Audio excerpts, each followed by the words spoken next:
Hi, welcome to my channel. My name is Lisa Alistway, and I create fun, inspirational, and informational videos you can use and apply to your life. Today's topic is virtual communication and how to connect to others. But before we begin, please hit the subscribe button. Okay, let's get into it. It is my honor to introduce today's guest, who is Mark Bowden, and he is a leading expert on human behavior and body language. He has trained thousands of people around the world on how to win, trust, and gain credibility every time they speak. He has written 3 books: Winning Body Language for Sales Professionals, Tame the Primitive Brain, 28 Ways in 28 Days to Manage the Most Impulsive Behaviors at Work, and his latest book is Truth and Lies: What People Are Already Thinking. Finally, you may recognize Mark from his very famous TED Talk, The Importance of Being Inauthentic, which we will get into later. Or maybe you've seen him on the very popular YouTube channel, The Behavioral Panel, which is a personal favorite of mine. Mark, would you like to add anything else to that with regards to your background or experience? Oh, I think that was a great introduction. I think the thing to pay attention to is what I'm most interested is in human behavior, body language, how we influence and persuade with that, how you can use your nonverbal communication on purpose in order to stand out, to win trust, to gain credibility, to get more of some of the things you want by being purposeful in your communication. Okay, excellent. You also have a communication training company called TRUTHPLANE, that's P-L-A-N-E. I'll link the website down below. Can you tell us a little bit about your company as well as the method? Yeah, so again, we help people all over the world to stand out, to win trust, to gain credibility every time they speak. We do that via creating video training. I show up live for keynotes and training. I do now a lot of keynotes and training via video, just like this. And again, what we're helping people with is how they can use their communication in a very purposeful way in order to stand out and to win trust, to be credible in some of their most important business situations that they're in. So that's what we're up to. Okay, excellent. The first thing I'd like to touch on is your TED Talk. Again, it was titled The Importance of Being Inauthentic, which is a real catcher because you would do a double take, because we should all be authentic, not be inauthentic. But let's kind of break it down a little bit. You start off with, in the video, talking about that we are designed to be indifferent to each other. And that goes back to our primitive brain, which I like to call our monkey brain. Can you touch on that a little bit? Yeah, so our monkey brain, as you call it, isn't quite as evolved as a monkey as we would hope, as a social mammalian brain or that limbic brain. Our most primitive brain is, I often refer to it as the reptilian brain. It's about, in evolutionary terms, it's around about 500 million years old. It's pretty basic. Often it's called the base stem or the basal ganglia, or, you know, there's a lot of different ideas around what to break it down into. But ultimately, it's running a very simple system of how you make some of your fastest, quickest decisions around whether you should approach a situation or avoid it, whether there is going to be risk or reward. It mainly does that by looking at visual images, hearing sounds, visual images often that aren't even in color, kind of black and white. Visual images, patterns of movement. It's a pattern recognition system that quickly decides unconsciously whether you should approach a situation or avoid it. And in terms of us socially, as human beings, as social mammals, before we've even got to the idea of whether somebody should be part of our kind of monkey group or not, we're already deciding whether they're going to be useful for us. Okay, your reptilian brain, your primitive brain is in it for you. Mine is in it for me. My social mammalian brain is in it for us, or what I perceive to be, you know, my most valuable group, or my groups that I belong to. And so you're walking down the street and your instinct quickly decides, out of the 7.6 or so billion people on the planet that you might be meeting that day, it quickly decides, is this person a friend to me? Is there value in them? Are they a threat to me? Is there a risk around them? Are they a potential mate to me? Could we procreate? Would our genetic code be really good together? And if none of those three, then we are indifferent to each other. And so the default tends to be, well, is indifference, because 7.6 billion people on the planet. If you were walking down the street and your default, no other data, is always friend, every day would be the biggest family reunion you've ever been to. You'd never get on with your day. If the default, no other data, okay, I would just make everybody my enemy, you would be in a extreme paranoid state. You might know people who often enter into that state, and that is often happening in that with an overstimulation of that brainstem for a whole bunch of different reasons. You might make everybody a potential sexual partner. Again, difficult to get on with your day like that. You're going to get a lot of people rebuffing you as well, totally annoyed with you. You might end up in some kind of institution around that. And then last possibility is you make everybody indifferent. You're not bothered with them. And that is your default. And that is authenticity to you. Yeah. And I think we're seeing more indifference in today's society because of our smartphones and technology. We're not even looking up at each other. It's becoming because we're looking down, we're signaling your indifference. Right. Well, I mean, the thing is, I'm not sure whether we're seeing any more of that, because you were indifferent to the majority of the 7.6 billion people on the planet before this ever came along. This helps you filter it even quicker. Okay, because you have your friends and your family on this anyway. So why would you look up the people in your most important group, the people who, if they disappeared out of your life, it would be tough to live. You're a social mammal, so you need other people around you. Yeah, all of that stuff I can see in your environment there was made by other people. Okay, and you might not know those people, but it was probably bought with some kind of finance that it wasn't just you that created the ability to make that finance. You were supported by others. Others supported you. You supported others in order to create the world around you. You're a social mammal. So you now hold those people not only in your home with you, but on this device here. So why would you ever look up? There's no authentic reason to do that. You make a strong case. So let's touch on it. The main message of your TED Talk was to be inauthentic, not authentic. Can you go into that a little bit? Yeah. So it's your first nature to break people down into these four categories, and you're most likely to be indifferent to people, which means that you will miss a whole bunch of great opportunities because people don't trigger you immediately with that friend category, and you're not triggering other people with that friend category. But then you walk around going, yeah, I didn't really want to talk to that person because it didn't feel right. No, you were just indifferent to them. Your brain is not going to trigger you to spend the time with somebody who you're initially indifferent to, because they don't trigger you with any of the primal indicators of worth, of value, and trigger your approach response. So the authentic you lives in a bit of a bubble. And a bubble that is an echo chamber as well. You live with people and you're around people who are most like you. Okay, and that's why you like them, because they're like you. And you dislike people who are not like you, which means, again, that the authentic you that feels really good about itself and feels like I'm doing the right thing by not talking to that person, it misses out on a huge amount of the universe of human beings out there that could be really interesting. Now, they could be really annoying to you, as well.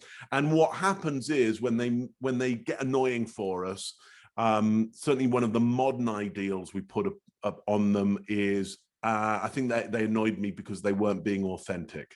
Yeah. So we use this idea of authenticity as a kind of a moral shaming mechanism. Yeah. Rather like in medieval days, people might have said, I don't think they're really godly enough. They would equate the idea of a good person with some kind of deity and moral encoding. Whereas now we go, I don't think they're very authentic. And again, it's as nebulous as a deity because we can't tell if anybody's being authentic or not. That's up to you to decide. Only you know that. Nobody else can tell you that. Anyway, I hope that makes sense to you, Lisa. Yeah. I mean, just kind of like at the meat and the heart of your message is that we should be anything but indifferent. And we have to go against our own comfort zone because being authentic, if I was authentic, I'd probably be wearing a t-shirt right now, you know, right? Go against maybe what we want to do. And so that being inauthentic in this regard is a good tip and strategy. Well, look, if I was being authentic, I would not even be on this camera right now. Oh, well, I appreciate being inauthentic. Well, yeah, because otherwise, Lisa, why, I don't know, you listening right now, watching this right now, I don't know you. Who are you? Where are you? What is it? What do you matter to me? Yeah. But what I've done is gone, okay, I'll put some care into this moment because, who knows what will happen? Yeah. Who knows? Maybe we'll get on. Who knows? Somebody watching this will be interested in this. Some of you may have already gone, I don't like what he's saying. I don't like his philosophy. I don't like his value structure. I don't like when he said, authenticity is as nebulous as a god. You might have switched off right away and gone, I'm not into that. But, hey, give it a go. Give it a go. Try it out. See what happens. And you might, and because I've said things that don't quite fit for you, maybe you've put some kind of moral stamp on me and gone, I don't think he's quite right, or I don't think he's educated enough, or maybe he doesn't understand, or, there might be a framework that you've put me in, and that is you being authentic, or maybe just comfortable. It's maybe more comfortable for you to say, I don't agree, rather than look into it. I'm trying to be a little more uncomfortable and go, okay, I'll show up for this and see what happens. Yeah. I mean, it definitely feeds into our cancel culture and not giving people an opportunity to really explain or dive in to understand.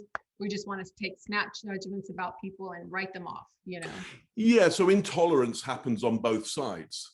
And so one of the things you can do in order to train your instincts to be more tolerant is suspend judgment. Okay, so the moment you, because we all are a part of cancel culture, even when we go, I wish I could cancel culture.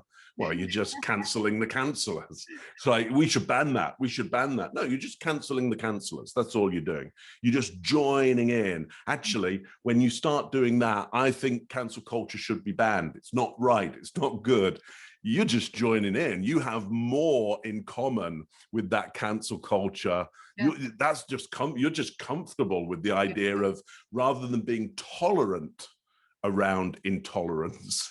And that's a whole, there's a whole bunch of arguments around how you must never be tolerant of intolerance. And that's a good discussion in itself. But how tolerant can you be? What is that tolerance level? Anyway. Excellent. Okay, so let's move into best techniques for virtual communication and connecting with each other online. I kind of like to just start off with, what kind of messages are we sending when we initially connect with somebody online, virtually? Yeah, so we kind of grew up around two-dimensional representations of human beings on screens around television.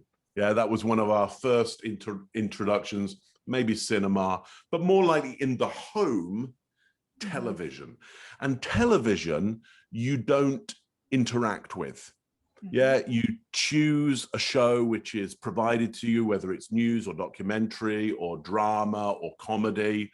You choose it and you can't go, hang on, I want to join in on this, or let me add something to that, or let me have some fun with you, or here's the news from where I am. I understand you're telling me the news from your perspective.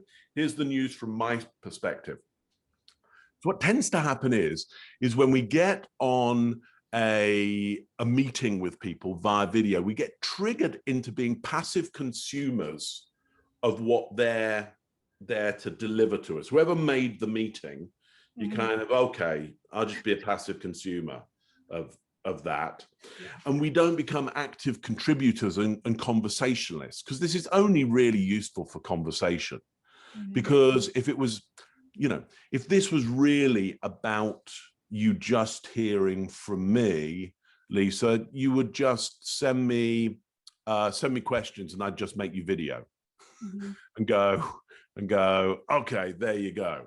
But what makes this more interesting is if you react, if you're a contributor to what I'm saying, because then it makes sense. Like if you came down and you sat on the sofa, because you're in my home right now. My guess is I'm in your home right now. Welcome to my personal space. Yeah. So this is where I live, and that's where you live, and we've never met each other before. And you're in my home right now. That's pretty special. Yeah, you're a stranger. Okay. Yeah. You're a stranger, and I've gone, come on in.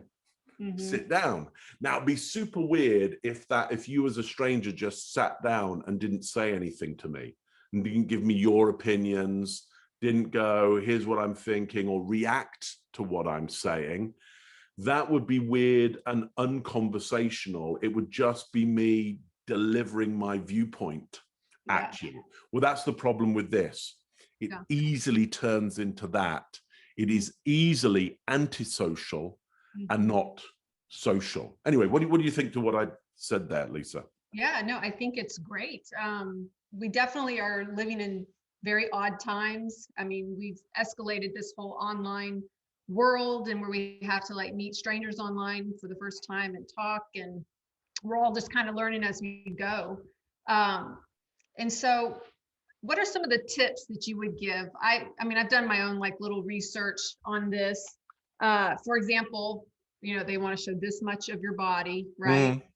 And I noticed on the behavior panel, there's 4 guys, and you're always off to the side. You're never in the center of the screen. Why do you do that? Yeah, so if you look at the room that I'm in right now, and the way the camera is angled means that there is what we call a vanishing point in the image, which best way to describe it is for me to point at the line that the top of the sofa is making there, and the line that this wood carving is making there and there, and the lines up the top there from the ducting. If you were to join those lines, they would end around about here, which means that your eye is always drawn over to here. So, for example, if I move myself into this part of the image, I'm pretty much centered. Do you notice where your eye goes to? Yeah, the art piece. Yeah. So it goes over to this side, and then it starts going along those lines, and it probably ends over in this blank space here. So even when I'm big in the frame, it's difficult to make me the focus, because your eye gets drawn to the vanishing point. That's the nature of human beings. We're looking for the vanishing point, looking for the distance, the horizon, because we want to know what's coming over the horizon. So there's a part of your brain going, what's coming over the horizon? What's about to come? You're trying to find the horizon, essentially. I'm placing myself right in the horizon. Now, it's different for different rooms. Sometimes the vanishing point might be dead in the center. For this room, it isn't, and that's why I place myself here. It looks better. Am I in my vanishing point? Yes, you are. If you look at the people will be able to see the cupboard that you've got, or wardrobe, or whatever it is over at the side, bookcase. I can't quite see because it's behind my camera. If you took those lines, I guarantee it's ending somewhere around your eye, furthest away from it, somewhere around there.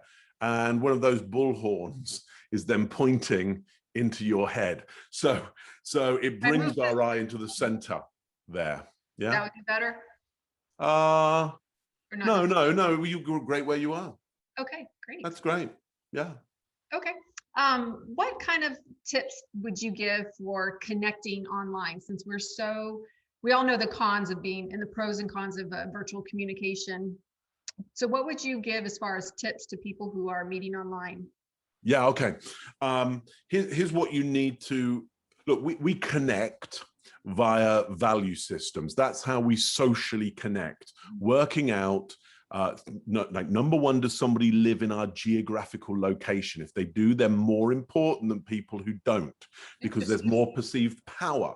Okay. If you live in the same location as me, yeah, I need to look out for you more, and I need to know you're looking out for me more, because you're in my direct territory. Okay. Now, we don't have that value connection because at the moment we're on camera. Okay. So my brain instantly goes, well, this person isn't in the same room with you. They're not on the street with you. They're not. And we've already talked. I already know you're somewhere in Texas. Okay. And so I know that's kind of going on. So part of my brain goes, yeah, what does Lisa matter? She doesn't live in the same geographical location as me, lives in a whole different part of the world. I can be indifferent, can be totally indifferent around that. Now, that means I've now framed you as not important, which means it's going to be tough for me to unconsciously contribute to this in a valuable way, because I've already framed you as not mattering. Yeah. So I now need to reframe that and connect with you better. So I'm going to use the environment around you, yeah, to find out what your value system might be, and therefore try and connect with that. So I'm curious. I see the picture in the background there, which is fantastic. Great image. But I'm curious, tell me a little bit about that. Why did you choose that? It's a Highland cow, and I don't know if you can see a picture. He's got a lot of hair down. Yeah. Him. I figure if I was ever a cow, a reincarnated one, it might look like them. We have similar hair. Right. But every time I look at it, it reminds me of my trip to Montana, and one of the best places I think I've ever been. And wow. I just love the photo. It just brings me joy, makes me happy. Yeah. So I'm interested. So I've never been to Montana. What did you love most about it? Wide open spaces, the mountains, the people. It's just gorgeous and unique. And they have national parks there. Yellowstone National Park is there. Glacier National Park is there. It's just a unique, beautiful place. Wow. You're close, being in Canada. Yeah, well, I was just going to say the same thing, that I've never been there, but we do in Ontario.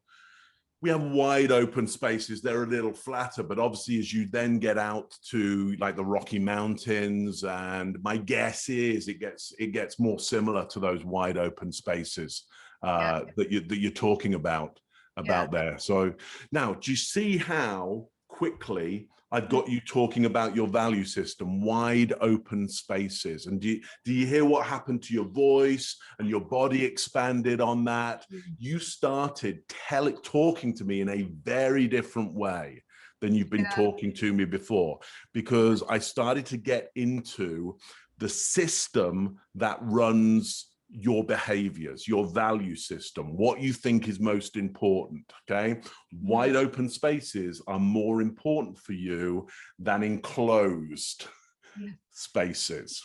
Okay. And I saw your eyes pop over to one side and check that out for yourself and go, oh, okay, yeah, let me just check out that data to check the accuracy of that. Now I could take you further down a route here, which is, so I asked you, first of all, what do you love most about Montana? You know, because you'd moved from the cow, talked a little bit about hair, and I could have gone down that route. Yeah. Okay. But you seem to get most energized around linking that to Montana. So I said, what do you love most about Montana? I used a feeling word to try and get you more emotional around it. Because if I can get you emotional around it, you might forget, because you're in that emotion, that you're telling me some code about your value system. And so you went into wide open spaces. And now I can go a little bit deeper on this and see how you respond to this. So I'm just curious that wide open spaces are so important to you. Like, what is, in your mind, what does that say about you?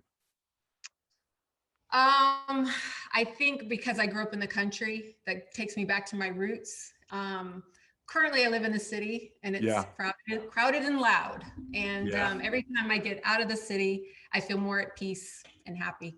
Right. So, you know, I want people to go back on this bit of video here, and I want you to write down all the things that Lisa told us about what's important to her. And when I said to her that you value these wide open spaces, that you love those, in your mind, what do you think that says about you? I was asking for self-reflection, and then you would have noticed that Lisa went a little bit quiet, okay, as she searched around in her mind in order to think about herself. And then she came up with, again, a whole bunch of data around what's most important to her in her own view of herself, which is, so tell me this, Lisa, when was the last time anybody asked you to think about yourself and tell them the thoughts that you have about yourself?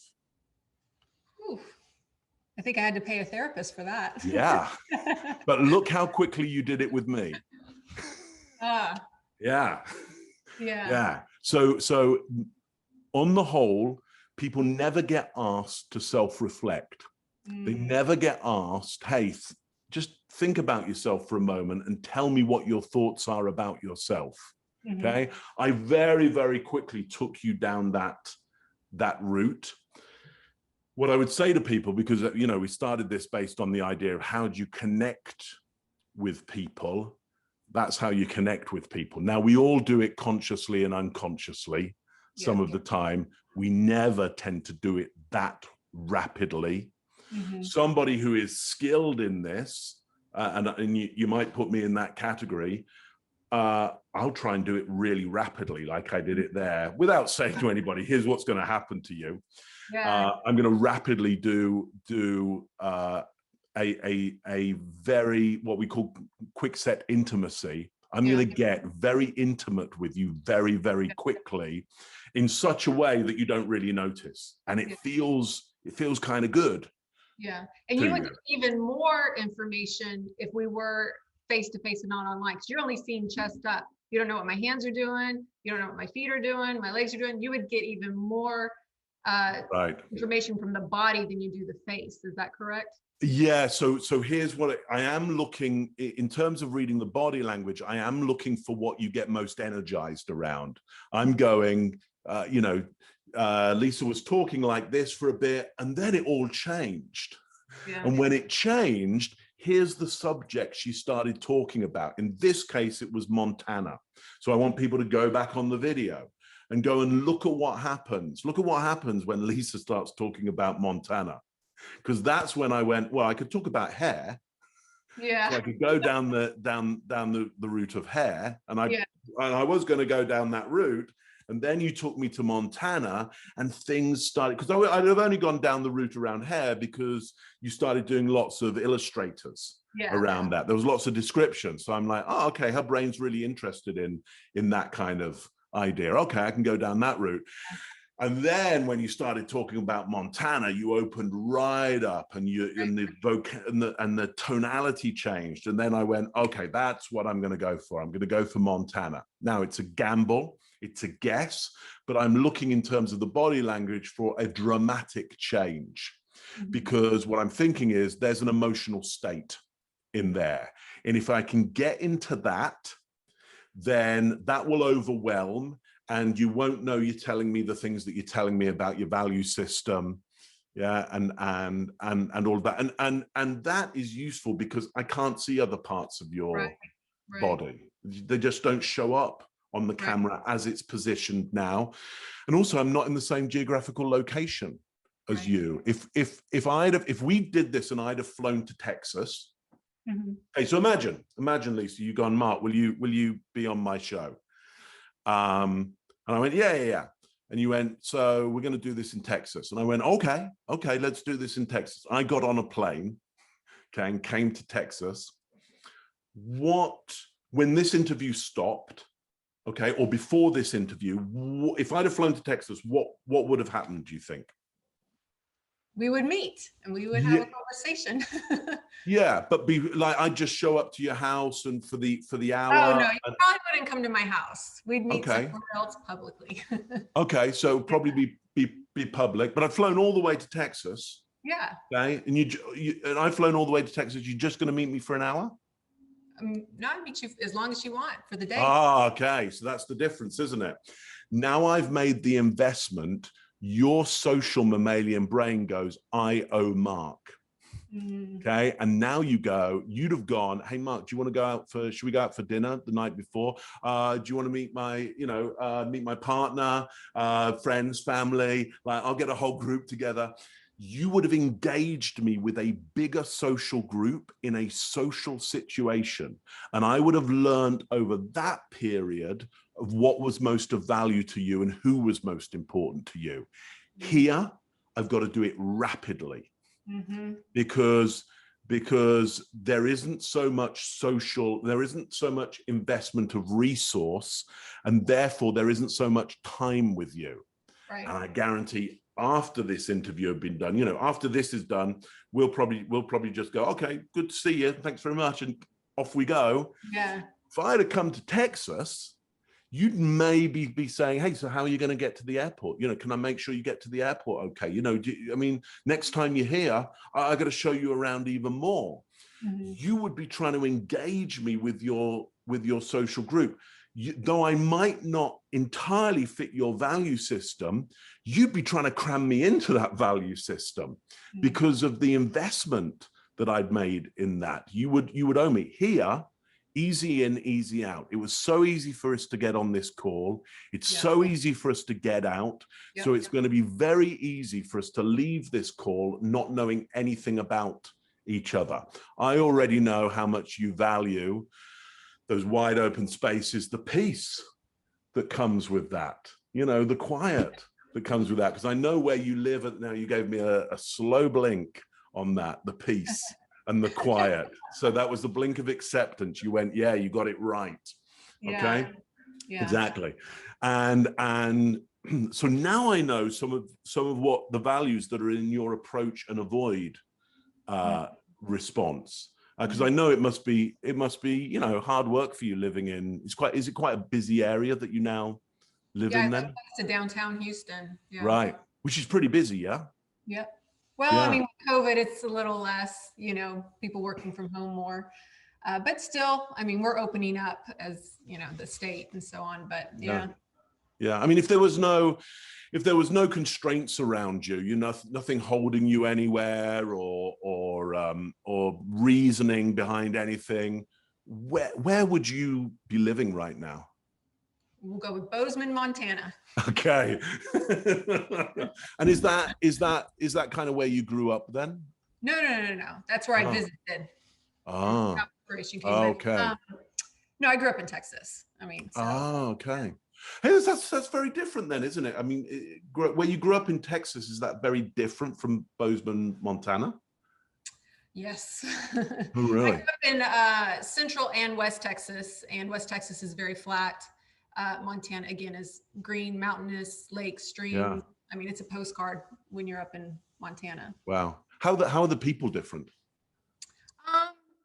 Actually, Texans are friendly, and so are Montanans. So I mean, very similar culture in that way. Yeah. So it really is just the environment for you that really draws you there. the nature and yeah, amazing. So again, notice how we're quickly getting into, I'm checking out whether it is just the environment that draws you in there, whether it's something in the nature of the people that draws you back to there, because I was interested, okay, so you grew up in Texas, but Montana is the draw. Is it something about the culture? Is it something about the people? Are you more comfortable in that? Because I would know that if you're changing social groups, okay, that's pretty painful to do. You grew up in Texas, but you want to be in Montana. Like that's a hard draw to deal with. You know, changing groups is expensive. So, you know, look, I hope this is helping people understand that when you ask questions and you get into more conversation with people, people might count this as small talk, and it totally is, but it's that small talk, that incisive small talk that will help you understand what's driving somebody. Okay. And if you can understand what's driving them, you can attach some of the things that are important to you that you might want from them to that driving system. And therefore it's more likely that they will engage with what you want most, because now you know what they want most. I know you'd love to be in Montana. Definitely. Well, that was super helpful. I do appreciate your time and your attention and meeting me. If you are ever in Texas or Houston, let me know.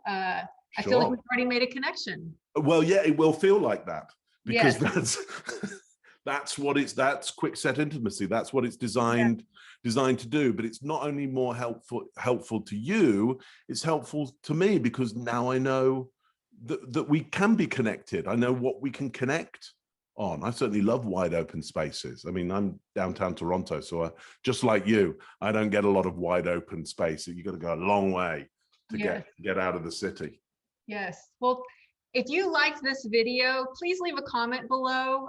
We would love to hear your feedback. And as always, like and subscribe. And thank you so much again for your time and your attention and being with us in this video. And Mark, I can't tell you enough about how much I appreciate you not being indifferent and also not being authentic and meeting me here. My pleasure. Been great fun. Okay, thank you.